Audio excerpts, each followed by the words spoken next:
Pemirsa Roadshow Akbar Jalan Sehat 2026 seri 3 bersama PAL TV mendapatkan dukungan penuh dari berbagai pihak sponsor.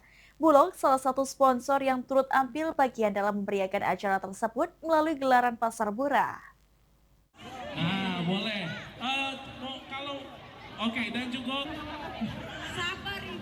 Antusias warga terlihat dalam Roadshow Akbar Jalan Sehat 2026 seri 3 bersama PAL TV di kawasan Sukarame, Palembang. Selain mengikuti jalan sehat dan hiburan, masyarakat juga memadati booth Bulog Sumsel Bubble yang menjual bahan pangan murah. Staf bisnis Bulog Sumsel Bubble, Ian, mengatakan pihaknya membawa beras SPHP sebanyak 1,5 ton dan minyak kita sebanyak 34 dus yang dijual dalam bentuk paket agar pembagian merata.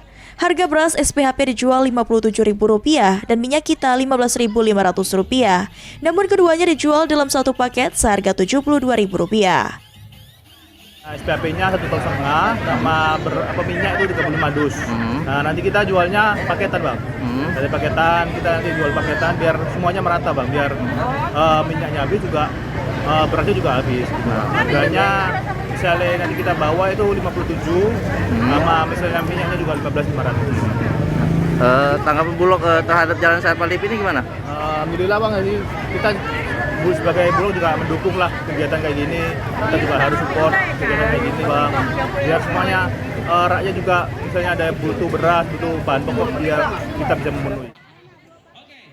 Sementara itu, salah satu warga Sukarame Poni mengaku senang dengan adanya penjualan beras murah tersebut karena sangat membantu kebutuhan masyarakat. Senangnya, membaca tiap hari Ya.